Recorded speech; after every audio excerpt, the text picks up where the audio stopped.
Salute Bharat. നമ്മളോടൊപ്പം മുതിർന്ന മാധ്യമപ്രവർത്തകൻ ഹരികുമാറാണ്. സർ, സ്വാഗതം. നമസ്തേ സാർ, നമ്മൾ ഈ ഭീകരവാദത്തിൻ്റെ ലോകത്ത് പലതരം ജിഹാദിനെ കുറിച്ച് കേട്ടിട്ടുണ്ട്. ലവ് ജിഹാദ് എന്നൊക്കെ കേട്ടിട്ടുണ്ട്. ഇപ്പോൾ അതിൻ്റെ ഇടയിൽ പുതിയ സംഭവ വികാസം ഗുളിക ജിഹാദ് എന്നൊക്കെ പറയുന്നു. എന്താണ് സംഭവം? കൗതുകകരമായ വാർത്തയാണ്. ഇക്കഴിഞ്ഞ മുഹറം ദിവസം മുംബൈയില് നമ്മൾ ഇതുവരെ ചിന്തിക്കാത്ത രീതിയിലുള്ള തരത്തിലുള്ള ഒരു ഭീകരാക്രമണം ഒരാള് നടത്തിക്കൊണ്ടിരിക്കുകയായിരുന്നു. മൊത്തം രാജ്യത്തിന്റെയും ഭാഗ്യത്തിന് അത് വേണ്ട രീതിയിൽ വിജയിക്കാതെ പോയി. അതിനോടനുബന്ധിച്ച് അവിടെ ഈ കൂടിയ, അതായത് ഇയാളുടെ പേര് ഫയാസ് പ്രേംജി എന്നാണ്. ഈ ഫയാസിന്റെ അമ്മയും സഹോദരിയും ഇറാനിലാണ് താമസിക്കുന്നത്. അപ്പൊ അവർ ഇറാൻ പൗരന്മാരാണോ എന്നുള്ളതൊന്നും നമുക്ക് വ്യക്തമല്ല. അപ്പോ ഇനി ഞാൻ സംഭവത്തിലേക്ക് കടക്കാം. ഈ ഫയാസ് പ്രേംജി പൂനെയിൽ ആസ്ഥാനമാക്കിയുള്ള ഒരു പെയിന്റ് കമ്പനി നടത്തുന്ന അത്യാവശ്യം ധനാഢ്യനായ ഒരു വ്യക്തിയാണ്. 39 വയസ്സുണ്ട്. ബിസിനസ് അഡ്മിനിസ്ട്രേഷനിൽ ബിരുദമെടുത്ത വ്യക്തിയാണ്. ഇയാള് ഒരു ഭീകരാക്രമണം പ്ലാൻ ചെയ്തു. അതെങ്ങനെയാണെന്ന് വെച്ചാല്, ഈ എലിവിഷത്തിന് നിർമ്മിക്കാൻ ഉപയോഗിക്കുന്ന സിങ്ക് ഫോസ്ഫേറ്റ് മാരകമായ ഒരു വിഷമാണ്. ഒരുപക്ഷെ വലിയ അളവിൽ ചെന്നാലേ മനുഷ്യന് മരണം സംഭവിക്കുള്ളൂ. പക്ഷെ അയാള് ആ വിഷം വാങ്ങിച്ച് മറ്റെന്തൊക്കെയോ ചേർത്ത് ഒരു പുതിയ ഒരു കോമ്പിനേഷൻ ഉണ്ടാക്കി അയാള് ഈ ഒഴിഞ്ഞ ക്യാപ്സൂളുകൾ 10-20,000 എണ്ണം വാങ്ങിച്ചു. അങ്ങനെ 15,000 ക്യാപ്സൂളില് ഇത് നിറച്ചു. ഈ സിങ്ക് ഫോസ്ഫേറ്റ് കൊണ്ട് അടിസ്ഥാനപ്പെടുത്തി അയാൾ ഉണ്ടാക്കിയ വിഷം. അത് എന്നിട്ട് ഈ ഘോഷയാത്രയിൽ പങ്കെടുക്കുന്നവർക്ക്, മുഹറം ഘോഷയാത്രയിൽ പങ്കെടുക്കുന്നവർക്ക് ഇതൊരു വൈറ്റമിൻ ഗുളികയാണ്. ഇത് കഴിച്ചാൽ ക്ഷീണം, നിങ്ങൾ ഘോഷയാത്രയിൽ പോയില്ലേ, കുറെ ദൂരം പോയില്ലേ, അപ്പം നിങ്ങൾക്ക് ക്ഷീണം അനുഭവപ്പെടാതിരിക്കാൻ വേണ്ടിയിട്ട് ഞാൻ ചെയ്യുന്ന ഒരു സത്പ്രവൃത്തിയാണെന്നുള്ള വ്യാജേന ഇയാള് പലർക്കും വിതരണം ചെയ്യാൻ ശ്രമിച്ചു. പിന്നെ അതുകൂടാതെ ഇയാള് ഈ ചെറിയ മിഠായിയുടെ റാപ്പറുകളിൽ ഇത്തരം 2-3 ക്യാപ്സൂൾ ഒരുമിച്ച് വെച്ച് റാപ്പ് ചെയ്ത് ഉണ്ടാക്കിയെടുത്ത ഒരു സാധനം, അത് മിഠായി ആണെന്ന് പറഞ്ഞ് ഘോഷയാത്രയിൽ പങ്കെടുത്ത ചില കുട്ടികൾക്കൊക്കെ കൊടുക്കാൻ പറയും. പക്ഷെ ഇത് കഴിച്ച ഒരാളിന്, ഈ വാങ്ങിച്ച, എന്തായാലും ശരി, അധികം ഒന്നും ഇയാള് കൊടുക്കുന്നതിന് മുമ്പ് തന്നെ ഇത് വാങ്ങിച്ച ഒരാൾ അപ്പൊ തന്നെ കഴിച്ചപ്പോൾ അയാൾക്ക് ഛർദിൽ തുടങ്ങി. അങ്ങനെ 2-3 പേർക്ക് ഇതായപ്പോഴേക്കും അവിടെ വലിയൊരു പരിഭ്രാന്തി പരന്നു. ഈ മുഹറം ഘോഷയാത്ര നിയന്ത്രിച്ചിരുന്ന വോളണ്ടിയർമാർക്കും പോലീസിനും പെട്ടെന്ന്, മുംബൈ പോലീസും പെട്ടെന്ന് ഇത് ഗൗരവമായിട്ട് എടുത്തു. അവർ ഈ ആളിനെ സെർച്ച് ചെയ്തു. മാത്രമല്ല, പോലീസ് പെട്ടെന്ന് തന്നെ പബ്ലിക് അനൗൺസ്മെന്റ് സിസ്റ്റത്തിലൂടെ, ഈ ഘോഷയാത്രക്കാർ ഉപയോഗിക്കുന്ന അനൗൺസ്മെന്റ് സിസ്റ്റം, ഉപയോഗിച്ച് പോലീസ് ഒരു അനൗൺസ്മെന്റ് നടത്തി. ആർക്കും ഗുളിക കിട്ടിയിട്ടുള്ളവരോ മിഠായി കിട്ടിയിട്ടുള്ളവരോ ഒരു കാരണവശാൽ ഇത് കഴിക്കരുതെന്നൊരു അനൗൺസ്മെന്റ് നടത്തുകയും ഇയാളെ കണ്ടുപിടിക്കാൻ സഹായിക്കണമെന്ന് അഭ്യർത്ഥിക്കുകയും ചെയ്തു. അങ്ങനെ പെട്ടെന്ന് തന്നെ ഇയാളെ സ്പോട്ട് ചെയ്ത് ഇയാളെ അറസ്റ്റ് ചെയ്യുകയാണ്. ബോംബെയിലെ ബൈക്കുള എന്ന പ്രദേശത്തു നിന്നാണ് ഇയാളെ അറസ്റ്റ് ചെയ്യുന്നത്. ഇയാള് കുറച്ചു ദിവസം മുമ്പ് പൂനെയിൽ നിന്നും ബോംബെയിലെ ഡോംഗ്രി എന്ന സ്ഥലത്ത് എത്തി. അവിടെ ഒരു ഗസ്റ്റ് ഹൗസിലാണ് താമസിച്ചിരുന്നതെന്നും ഇയാള് ഇതൊക്കെ വിതരണം ചെയ്യാൻ പല ആൾക്കാരുടെ സഹായം തേടിയെങ്കിലും പെട്ടെന്ന് ഇയാൾക്ക് അത് ലഭ്യമായില്ല എന്നുമൊക്കെയാണ് ഇപ്പോൾ പുറത്തറിയാൻ പറ്റുന്നത്. അപ്പോ ചിലരൊക്കെ പറയുന്നത് ഇയാൾക്ക് സഹായികളെ കിട്ടാതിരുന്നതാണ് യഥാർത്ഥത്തിൽ ഭാഗ്യമായത്. യഥാർത്ഥത്തിൽ ഇയാൾ കുറച്ചുകൂടി കൃത്യമായ ഒരു പ്ലാനിങ് ആയിരുന്നെങ്കിൽ സഹായികളൊക്കെ മുഖാന്തരം നഗരത്തിലെ പല പോയിന്റുകളിൽ നിന്നും ഒരേ സമയം വിതരണം ചെയ്തിരുന്നെങ്കിൽ ഇതാവുമായിരുന്നില്ല സ്ഥിതി. ഒറ്റയ്ക്ക് വിതരണം ചെയ്തുകൊണ്ടാണ് ഈ ഒരു രക്ഷപ്പെടൽ, സമൂഹം അല്ലെങ്കിൽ ഘോഷയാത്രയിൽ പങ്കെടുത്തവർ രക്ഷപ്പെടാനുണ്ടായ സാഹചര്യം ഉണ്ടായത്. അല്ലെങ്കിൽ ഈ വാങ്ങിക്കുന്നവര് അപ്പോൾ തന്നെ കഴിക്കുമെന്ന് ഒരുപക്ഷെ ഇയാൾ പ്രതീക്ഷിച്ചിട്ടുണ്ടാവില്ല. കുറച്ച് കഴിഞ്ഞിട്ടായിരിക്കും കഴിക്കുന്നത്. അപ്പോഴേക്കും ഇയാൾ രക്ഷപ്പെടാം എന്നുള്ള ചിന്തയായിരിക്കാം ഇയാൾക്കുണ്ടായിരുന്നത്. എന്തായാലും ഇയാളുടെ തീവ്രവാദ ബന്ധങ്ങളെ കുറിച്ചാണ് ഇപ്പോൾ പോലീസ് അന്വേഷിക്കുന്നത്. ഇയാള് ഈ തീവ്രവാദികളിലെ ISIS എന്ന ഇസ്ലാമിക് സ്റ്റേറ്റ് വന്നതിന് ശേഷം ഒരു പ്രത്യേകതയുണ്ട്. ലോൺ വുൾഫ് അറ്റാക്ക് എന്ന് പറയും. അതായത് ഒറ്റയ്ക്ക് നടത്തുന്ന തീവ്രവാദ ശ്രമങ്ങൾ. അവർക്ക് ആശയപരമായിട്ട് മാത്രമേ സംഘടനയായിട്ട് ബന്ധം ഉണ്ടാവൂ. സംഘടനയുടെ ഫണ്ടോ സംഘടനയിൽ നിന്നും സ്ഫോടക വസ്തുക്കളോ അല്ലെങ്കിൽ വിഷമോ ഒന്നും അവർ സ്വീകരിക്കില്ല. അതൊക്കെ അവർ സ്വന്തമായിട്ട് സംഘടിപ്പിക്കും. അപ്പൊ അത്തരം ലോൺ വുൾഫ് ആണോ ഇയാള്? അതോ ഇയാൾ എന്തെങ്കിലും സംഘടനകളുടെ തീവ്രവാദ ഗ്രൂപ്പുകളുടെ ഭാഗമാണോ എന്നൊക്കെ ഉള്ളത് പോലീസ് ഇപ്പോൾ അന്വേഷിക്കുകയാണ്. കൂടുതൽ വിവരങ്ങൾ പോലീസ് പുറത്തുവിട്ടിട്ടില്ല. ഇയാള് ഇസ്ലാം മതത്തിലെ ഏത് വിഭാഗത്തിൽപ്പെട്ട ആളാണ് എന്നും നമുക്ക് അറിഞ്ഞുകൂടാ. ഒരുപക്ഷെ ഇയാൾ ഷിയ വിഭാഗത്തിൽപ്പെട്ട ആളാകാം. കാരണം ഇയാളുടെ കുടുംബം ഇറാനിൽ താമസിക്കുന്നു എന്നുള്ളത് കൊണ്ടാണ് ഞാൻ അങ്ങനെ ഒരു നിഗമനം നടത്തുന്നത്. ഇയാള് നിരന്തരം ഇറാഖും ഇറാനും സന്ദർശിക്കുന്ന ഒരു വ്യക്തിയാണ്. അപ്പോ നമുക്ക് തീർത്തു പറയാൻ പറ്റത്തില്ല ഇറാഖാണ് ഇസ്ലാമിക് സ്റ്റേറ്റിന്റെ സുന്നി തീവ്രവാദ സംഘടനയായ ഇസ്ലാമിക് സ്റ്റേറ്റിന്റെ ഉത്ഭവസ്ഥാനം. ബഗ്ദാദ് സ്വദേശിയായ അബൂബക്കർ അൽ ബഗ്ദാദിയാണ് ഈ ഇസ്ലാമിക് സ്റ്റേറ്റ് അല്ലെങ്കിൽ ഇസ്ലാമിക് ISIS രൂപീകരിക്കുന്നത്.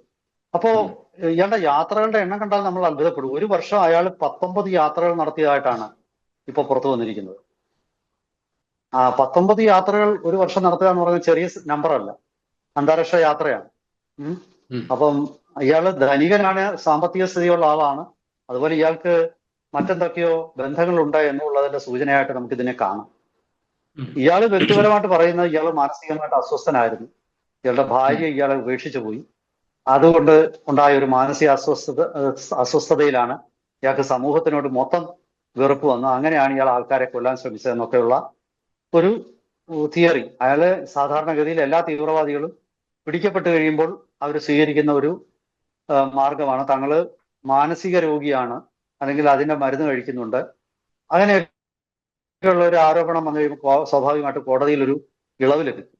അതിന്റെ ഒരു ശ്രമമായിരിക്കാം ഒരുപക്ഷെ ഇത്. ഇനി ഇറാന്റെ ഏതെങ്കിലും തീവ്രവാദ സംഘടനകൾ തന്നെയാണോ ഇയാളുടെ പിന്നിലെന്നും നമുക്ക് അറിഞ്ഞുകൂടാ. കാരണം അത്തരം സംഭവങ്ങളും ഇന്ത്യയിൽ ഉണ്ടായിട്ടുണ്ട്. 2012 ഡൽഹിയിലെ ഇസ്രായേൽ എംബസിയിലെ ഡിഫൻസ് അറ്റാഷയുടെ ഭാര്യ സഞ്ചരിച്ചിരുന്ന ഒരു കാറില് ബൈക്കിൽ ആ കാറിനോടൊപ്പം ഒരു ബൈക്ക് എത്തുന്നു. ആ ബൈക്കിൽ ഇരുന്ന ബൈക്ക് ഓടിച്ചിരുന്ന ആളുടെ പിറകിലിരുന്ന യാത്രക്കാരൻ അയാളൊരു ഈ കാറിലോട്ടൊരു സാധനം ഒട്ടിച്ചു കാറിന്റെ വശത്തേക്ക്. എന്തായാലും പെട്ടെന്ന് ഇതാരും ശ്രദ്ധിക്കില്ലായിരുന്നു. കാരണം ഒരു ട്രാഫിക് ലൈറ്റിൽ വെച്ചിട്ടാണ് ഇവർ കാറിനൊപ്പം എത്തിയിട്ട് കാറിലേക്ക് ഈ സ്ഫോടക വസ്തു ഒട്ടിച്ചു വെച്ചത്. പക്ഷെ അപ്പോഴേക്കും പെട്ടെന്ന് അവിടെ പോലീസിന്റെ നിരീക്ഷണത്തിൽ ഇയാൾ പെടുകയും പോലീസ് പെട്ടെന്ന് ഈ കാറിനെ ഫോളോ ചെയ്തിട്ട് കാറ് നിർത്തിച്ചു. പ്രത്യേകിച്ചും ഒരു ഡിപ്ലോമാറ്റിക് നമ്പറുള്ള ഇസ്രായേൽ എംബസിയുടെ കാറാണെന്ന് മനസ്സിലാകുമ്പോൾ സ്വാഭാവികമായിട്ടും അവർക്ക് ഹൈ സെക്യൂരിറ്റി ഉണ്ട്. പോലീസ് പെട്ടെന്ന് ഈ കാറ് മുന്നോട്ടെടുത്തിട്ട് കാറ് എടുത്തപ്പോൾ ഈ കാറ് വശത്തേക്ക് മാറ്റി നിർത്തിച്ചു. നിമിഷങ്ങൾക്കുള്ളിൽ ഈ കാറ് സ്ഫോടനം ഉണ്ടായി. അവിടെ ചെറിയ പരിക്കുകൾ ഉണ്ടായി ഇസ്രായേൽ എംബസിയിലെ ഡിഫൻസ് അറ്റാഷയുടെ ഭാര്യയ്ക്ക്. അറ്റാഷെ ആ സമയത്ത് ഭാഗ്യവശാൽ അദ്ദേഹം കാറിലില്ലായിരുന്നു. അങ്ങനെ ഒരു സംഭവം ഉണ്ടായിട്ടുണ്ട്. ഇറാൻ പക്ഷെ പിന്നീട് അവരുടെ ഇൻവോൾവ്മെന്റ് ഇതിൽ നിഷേധിച്ചു. പക്ഷെ എങ്കിലും 2012 സംഭവത്തിൽ ഇറാൻ ആസ്ഥാനമായിട്ടുള്ള പ്രത്യേകിച്ചും ഇസ്ലാമിക് റവല്യൂഷണറി ഗാർഡ് കോറുമായിട്ട് ബന്ധമുള്ള ആ വ്യക്തിയായിരുന്നു ഈ ശ്രമം, വ്യക്തികളായിരുന്നു ആ ശ്രമത്തിന് പിന്നിലെന്ന് പിന്നീട് പുറത്തു വന്നു. അതുപോലെ തന്നെ ഈ 2023 മുംബൈയിലെ ഇതുപോലെ ഒരു ഭീകരാക്രമണം ഇസ്രായേൽ ജൂയിഷ് സെന്ററിന് നേരെ അവിടെ ഇങ്ങനെ ഒരു ആക്രമണം പ്ലാൻ ചെയ്തിരുന്നു. മുംബൈ ജൂയിഷ് സെന്ററിന് നേരെയാണ് ഈ ആക്രമണം പ്ലാൻ ചെയ്തിരുന്നത്. പക്ഷെ അത് മുൻകൂട്ടി തന്നെ കണ്ടുപിടിച്ച് ആ ശ്രമത്തെ പരാജയപ്പെടുത്താനായിട്ട് മുംബൈ പോലീസിന് കഴിഞ്ഞു. അപ്പോ അവർക്കും ഇറാൻ ബന്ധങ്ങൾ ഉണ്ടായിരുന്നു. അപ്പൊ ഇറാന് ഇന്ത്യയിൽ തീവ്രവാദത്തെ പ്രോത്സാഹിപ്പിക്കില്ല എന്നൊന്നും നമ്മൾ കരുതണ്ട. പ്രത്യേകിച്ചും ഇതൊരു സാധാരണ രീതി, ഇപ്പൊ ഒരു ബോംബാക്രമണം നടത്തുവോ അല്ലെങ്കിൽ ഒരു തോക്ക് വെച്ചുള്ള വെടിവെപ്പോ ഒക്കെ ആണെങ്കിൽ തീർച്ചയായിട്ടും പലതരത്തിലുള്ള പോലീസ് അന്വേഷണങ്ങളെയും വെട്ടിച്ചു വേണം തോക്ക് സംഘടിപ്പിക്കാനും അതുപോലെ തന്നെ ബോംബ് ഉണ്ടാക്കാനും സ്ഫോടക വസ്തു സംഘടിപ്പിക്കാനും ഒക്കെ. പക്ഷേ ഒരു സംശയം ചോദിച്ചോട്ടെ. ഈ സമീപകാലത്തുണ്ടായ ഭീകരാക്രമണങ്ങളിൽ അതിൽ ഈ ഹൈ പ്രൊഫൈലായിട്ട്, പ്രത്യേകിച്ച് സമൂഹത്തിൽ നമുക്ക് സംശയം തോന്നാത്ത തരത്തിലുള്ള ഹൈ പ്രൊഫൈലായിട്ടുള്ള ആളുകൾ ഇൻവോൾവ്ഡ് ആകുന്ന സംഭവങ്ങൾ സമീപകാലത്ത് നിരവധിയുണ്ട്. കഴിഞ്ഞ കുറച്ച് നാൾക്ക് മുമ്പ് നടന്ന ഡൽഹി സ്ഫോടനങ്ങൾക്ക് പിന്നിലുണ്ടായിരുന്ന ഡോക്ടർമാരാണ്. അപ്പോൾ ഇവിടെ ഇദ്ദേഹം അറിയപ്പെടുന്ന ഒരു ധനാഢ്യനാണ് എന്നൊക്കെ പറയുമ്പോൾ നമ്മൾ ആ രീതിയിൽ കൂടി സംശയിക്കണ്ടേ? നമുക്ക് പെട്ടെന്ന് സംശയം തോന്നാത്ത പലരും ഈ നെറ്റ്വർക്കുകളിൽ പെടുന്നു എന്നുള്ളതല്ലേ വാസ്തവം? തീർച്ചയായിട്ടും. അതായത് സത്യത്തില് ഡൽഹിയിൽ അറസ്റ്റ് ചെയ്യപ്പെട്ട ഡൽഹി സ്ഫോടനങ്ങള് പഴയ ഡൽഹിയിലെ ഓൾഡ് ഡൽഹിയിൽ നടത്താനിരുന്ന ആ ഒരു വലിയ സ്ഫോടന പരമ്പരകള് അത് പ്ലാൻ ചെയ്തതും എക്സിക്യൂട്ട് ചെയ്തതും എല്ലാം ഉന്നത വിദ്യാഭ്യാസമുള്ള ഉന്നത ഡിഗ്രികളുള്ള ഡോക്ടർമാരായിരുന്നു. ചിലര് ഡോക്ടർമാരായിട്ട് സർക്കാർ സർവീസിൽ ജോലി ചെയ്തവരായിരുന്നു. അത് നമുക്ക് മറക്കാൻ പാടില്ല. അതുപോലെ തന്നെ ധാരാളം എഞ്ചിനീയർമാരാണ് കേരളത്തിലെ കാസർഗോഡ് നിന്ന് പടന്നയിൽ നിന്നും ഇസ്ലാമിക് സ്റ്റേറ്റിലേക്ക് പോയ വ്യക്തികളിൽ യമനിലോട്ടൊക്കെ പോയവർ പലരും എഞ്ചിനീയറിംഗ് ഡിഗ്രി ഉള്ളവരായിരുന്നു. കേരളത്തിൽ നിന്ന് തന്നെ ISIS-ൽ പോയ വ്യക്തികൾ പലരും ഹോമിയോ ഡോക്ടർമാരുണ്ടായിരുന്നു അക്കൂട്ടത്തിൽ. അപ്പൊ വിദ്യാസമ്പന്നരാണ് ഇന്ന് ഈ തീവ്രവാദ സംഘടനകളുടെ വലയിൽപ്പെടുന്നത്. ഇപ്പോ നമ്മൾ ഈ പറയുന്ന ഫയസ് പ്രേംജി, അയാള് ഒരു പെയിന്റ് കമ്പനിയുടെ ഉടമസ്ഥനാണ്. സാധാരണഗതിയിലെ ആരും സംശയിക്കില്ല. ഇത്ര ധനാഢ്യനായ ഒരു വ്യക്തി, അയാൾക്കെന്തിനാ എതിര് പോകേണ്ട ആവശ്യമില്ലല്ലോ. അയാൾക്ക് സമാധാനമായിട്ടും സ്വസ്ഥമായിട്ടും ആവശ്യമുള്ള രീതിയിൽ ഇഷ്ടം പോലെ ജീവിക്കാനുള്ള സ്വത്തുണ്ട്. പിന്നെ എന്തുകൊണ്ടാണ് ഇയാളെ പോലെ ഒരാൾ ഇങ്ങനെയൊക്കെ ശ്രമിച്ചതെന്ന് ചോദിക്കുമ്പോൾ ഈ തീവ്രവാദത്തിന്റെ ആശയപരമായിട്ടുള്ള ഒരു സ്വാധീനം അത് വല്ലാത്ത ഒരു കെണിയാണ്. ഇത് പലപ്പോഴും അവർ മനസ്സിലാക്കി സമൂഹത്തിലെ സാധാരണക്കാരെയാണ് ഇത്തരം അട്ടിമറി പ്രവർത്തനങ്ങൾക്ക് ഉപയോഗിക്കുന്നതെങ്കിൽ സ്വാഭാവികമായിട്ടും പിടിക്കപ്പെടാനുള്ള സാധ്യത കൂടുതലാണ്. അതുകൊണ്ടാണ് ഈ പറഞ്ഞ ഉന്നത ബിരുദധാരികളെ, ധനാഢ്യരെ, നമ്മൾ ഒരിക്കലും സംശയിക്കാത്ത ആൾക്കാരെ, സ്ത്രീകളെ. അപ്പൊ നാളെ ഇനി അത് ഈ ഹമാസിനെ കുറിച്ചുള്ള യഥാർത്ഥത്തിലുണ്ടായ വലിയൊരു ആരോപണം അവർ കുട്ടികളെ ഉപയോഗിക്കുമെന്നായിരുന്നു. അതായത് 8 വയസ്സ് തൊട്ടുള്ള പല കുട്ടികളും പിന്നെ ഈ ബോംബുകളും ഒക്കെ ആയിട്ടായിരിക്കും നടക്കുന്നത്. തോക്ക് ഉപയോഗിക്കാൻ 12 വയസ്സൊക്കെയുള്ള കുട്ടികളെ ആയിരിക്കും മുന്നിൽ നിർത്തുന്ന ആക്രമണത്തിന്. കാരണം കുട്ടിയാണെന്ന് കരുതിയിട്ട് പല എതിർ പട്ടാളക്കാരെ ആക്രമിക്കില്ല. സ്ത്രീകളെ, ഗർഭിണികളെ ഉപയോഗിക്കും. ഇതൊക്കെ ഒരു തന്ത്രമാണ്. തീർച്ചയായിട്ടും ആ തന്ത്രത്തിന്റെ ഭാഗം തന്നെയായിരിക്കും ഇവിടെ. എന്തായാലും ഇയാളുടെ കാര്യത്തിൽ പോലീസ് അന്വേഷണം എല്ലാ രീതിയിലും വ്യാപിപ്പിച്ചിട്ടുണ്ട്. തൽക്കാലത്തേക്ക് അവർ കൂടുതൽ വിവരങ്ങൾ പുറത്തുവിട്ടിട്ടില്ല. ഇതൊരു വലിയ കലാപം സൃഷ്ടിക്കാനുള്ള ശ്രമം ഒരുപക്ഷെ ആയിരുന്നിരിക്കാം. ഈ മുഹറം ഘോഷയാത്രയിലെ 100 കണക്കിന് ആൾക്കാർ മരിച്ചു വീഴാനുള്ള ഒരു സ്ഥിതി ആലോചിക്കുക. ഇപ്പൊ ഞാൻ ആദ്യം പറഞ്ഞുകൂടെ ഞാനൊന്ന് പൂർത്തീകരിച്ചുകൊണ്ട് നമുക്കിത് ചർച്ച അവസാനിപ്പിക്കാം. അതായത് ഈ സ്ഫോടക വസ്തുക്കളും ആയുധങ്ങളും ഒക്കെ വാങ്ങുമ്പോൾ തീർച്ചയായിട്ടും ആ വ്യക്തി ശ്രദ്ധിക്കപ്പെടും. പക്ഷേ ഇതുപോലെയുള്ള എലിവിഷം പോലുള്ള സാധനങ്ങൾ വാങ്ങുമ്പോൾ സ്വാഭാവികമായിട്ടും ആരും ശ്രദ്ധിക്കില്ല. പല സ്ഥലത്തുനിന്ന് വാങ്ങിച്ചാൽ മതി. ആ എലിവിഷം എല്ലാവരും വാങ്ങിക്കുന്നതാണ്.